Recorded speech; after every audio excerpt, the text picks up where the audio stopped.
Dios nos dice que no sigamos nuestro instinto animal.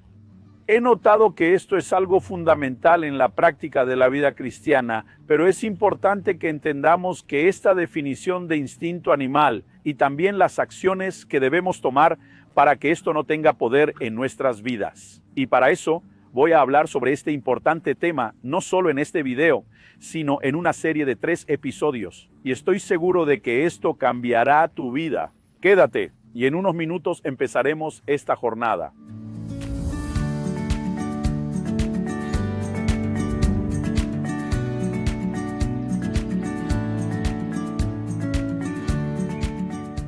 Hoy estoy en el centro histórico de São José, Santa Catarina, Brasil, pasando para traerte una palabra más a tu corazón. Y el texto que será nuestro punto de partida y reflexión está en Santiago, capítulo 3. Voy a leer desde los versículos 13 hasta 18.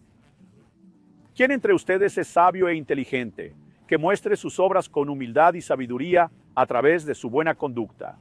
Si en cambio tienen en su corazón envidia amarga y rivalidad, no se gloríen en ello, ni mientan contra la verdad. Esa no es la sabiduría que viene de lo alto, al contrario, es terrenal, animal y demoníaca. Porque donde hay envidia y rivalidad, hay confusión y toda clase de cosas malas. Sin embargo, la sabiduría que proviene de lo alto es, ante todo, pura, después pacífica, gentil, amistosa, repleta de misericordia y buenos frutos, imparcial, sin engaño. Ahora en paz, que se siembre el fruto de la justicia para quienes promueven la paz. Santiago cuestiona quién es sabio y propone demostrar sus obras con humildad, evidenciando así su verdadera sabiduría.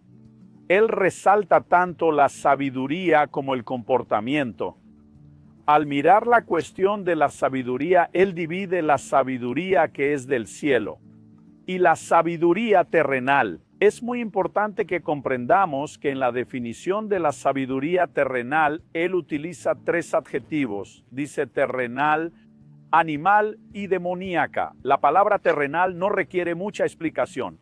Sabemos que se refiere a lo que contrasta con lo celestial. Hablamos de lo humano aquí en la tierra. Demoníaca tampoco necesita explicación, aunque la sabiduría no viene solo de una fuente maligna. Es explorada y alimentada por la acción demoníaca. Pero ¿qué implica la expresión animal que se encuentra aquí? Porque ese es el punto que quiero usar, ya que el tema de nuestra serie vence el instinto animal. Cuando él dice animal, la palabra griega en el original se refiere al hombre que se entrega a la psique. Las definiciones de psique, según el léxico de Strong, dicen que es parte de la respiración, que tiene la naturaleza de lo que respira, lo esencial de la vida animal, lo que los humanos comparten con los animales. La naturaleza sensual con su dependencia de los deseos y las pasiones. La mayoría de las versiones bíblicas, tanto en portugués como en otros idiomas, traducen esto tal como lo leemos aquí, como animal. Algunas eligieron la opción más sensual. Pocas eligieron la expresión natural. Algunas más con el término no espiritual y aún tendremos traducciones como carnal o material. Todas estas son intentos de hablar del hombre entregado a su propia naturaleza, a sus propios instintos. Ahora, al observar el propósito de la creación, entendemos que Dios crea al hombre. Génesis 1:26 dice que Dios hizo al hombre a su propia imagen y semejanza, con autoridad sobre todas las criaturas vivientes. Dios crea al hombre sobre los animales para que se mueva a su nivel. Y claro, este mismo Dios dice, deseo que su conducta refleje lo que he puesto de mí en ustedes y no lo que hacen los animales, de los que deberían estar arriba y no al mismo nivel. Este será el tono de nuestra charla en esta serie de videos.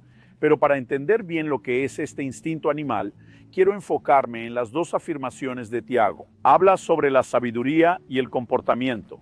Notaremos que toda aplicación práctica de la sabiduría no es solo saber, sino que se relaciona con ese entendimiento que nos conduce a decisiones. Entonces, quiero trabajar en este episodio la idea del entendimiento animal que debe ser superado, parte de un instinto humano y que Dios quiere que tú y yo podamos estar más allá y movernos en otro nivel. En el próximo video hablaremos sobre el comportamiento que es resultado del entendimiento. Así que en el tercero hablaremos sobre acciones prácticas tras definir cada uno de estos temas. Así que, con esto dicho, deseo que prestes atención a esta cuestión de entendimiento, la aplicación práctica de la palabra de sabiduría. Como ya dije y quiero repetir, se refiere al entendimiento. A lo largo de las Escrituras se advierte al ser humano repetidamente sobre esta cuestión del entendimiento para que no actúe como un animal. Déjame leer algunos textos. Salmo 32, 8 y 9, te instruiré, te enseñaré el camino que debes seguir y te daré consejo. Los verbos instruir, enseñar y aconsejar son clave aquí. Ahora leeré el verso 9. No sean como el caballo o la mula que no entienden, que son guiados con frenos y cabestros, de lo contrario, no te obedecen. Dios está diciendo que quiero darte instrucción, quiero darte consejo, quiero enseñarte, quiero comunicarte sabiduría. No esperes que te ponga un cabestro para controlarte. No esperes que te trate como un animal sin entendimiento.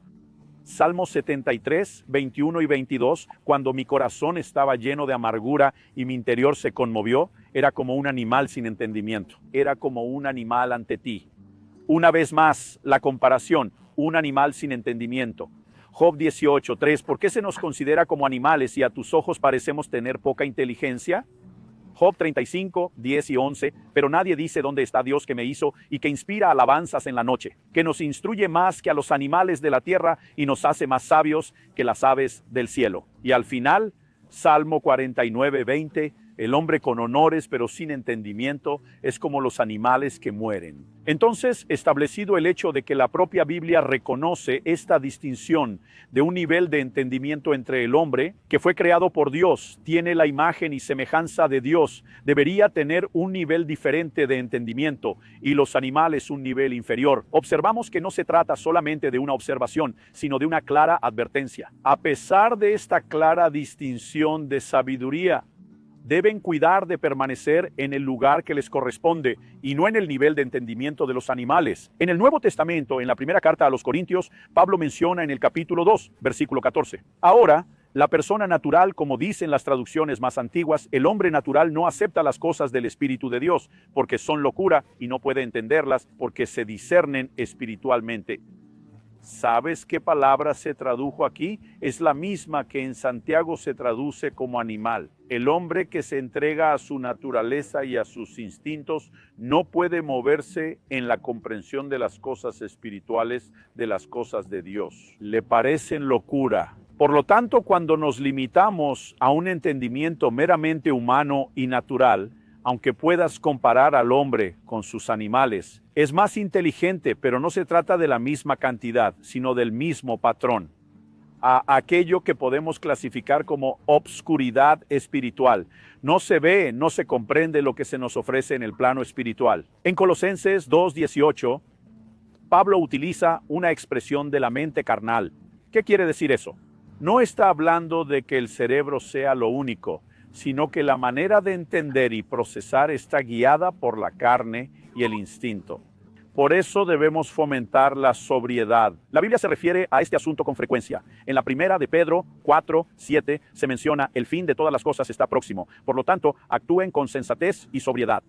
Esta expresión, que se traduce como sobrios, significa, además de ser sobrio, estar tranquilo y sereno de espíritu, ser moderado, controlado. Siempre hay énfasis bíblico sobre la sobriedad, que es lo opuesto de estar ebrio, embriagado, controlar la mente. Habla no solo de una claridad mental, sino de cómo esto impacta el comportamiento.